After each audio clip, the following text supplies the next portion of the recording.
Hi, this is Amber Patterson, and for Session 5, my case study involves factual information regarding a situation I faced as a manager.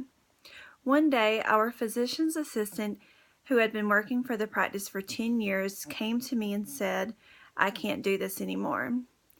She sat down in my office and we had a talk regarding what it was that she couldn't do. And she laid out a list. It was approximately 5 items of things that she did not agree with how we were billing some of our procedures. And in lieu of that, I immediately arranged a conversation between the physician and the physician's assistant because I thought that the physician was best equipped to deal with this type of situation.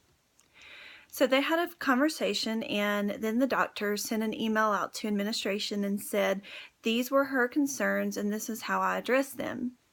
Well, shortly after that, the physician's assistant came back to me and said, "I'm not stupid." And that was her way of saying that although he did a very good job of explaining those things, she still had those concerns. So it was definitely an internal ethical dilemma for the physician's assistant. I have worked with that physician assistant at the time for approximately 8 years. So I knew her. I knew that she was a Christian.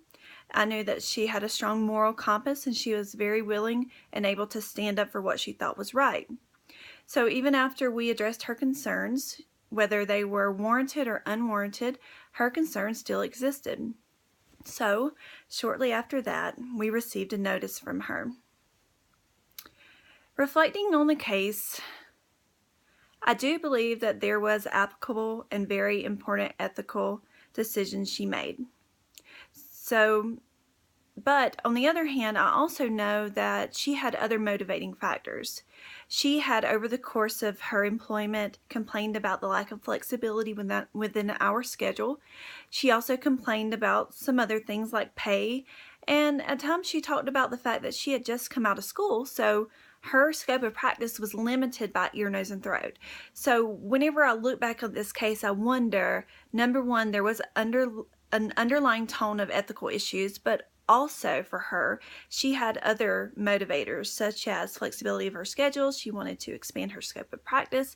So whenever I took this case and said this is what I want to do my case study on, I wanted to really dissect it kind of in the manner that we've done through this course. And what I've decided is, and what I would like to for someone else to read whenever they're going through this case study and analyzing this case study, is that there were, in her opinion, ethical issues, but again, there were other motivating factors, and her ethical worldview is going to be derived from from Christianity, so those things were her moral compass.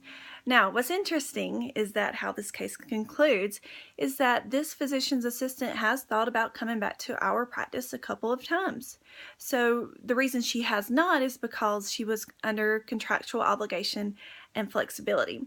So when I also think about those issues, I'm wondering which motivator was really true, because I was there. I don't really agree with some of the concerns that she had because I totally trust and believe in what the physician was saying. But it is her perception, and how she perceived that is just as right, at least to her. So I really like to think that her ethical issues were exacerbated by some other underlying issues. And so she did resign and she did leave, and we do have good contact, and the physician did a great job of explaining to administration what her concerns were and how he was going to address them. So in analyzing this case, these are some of the things that jumped out at me. I was able to really look at some of the factors, whether or not, number one, do I believe what she thinks was ethical or unethical was happening, but also I got to understand a little bit more about her motivating factors. And when you read my case study, I hope I've really conveyed the storyline to you so that you can interpret and grab some of those things off of that case too. So thank you very much, and this concludes. Bye.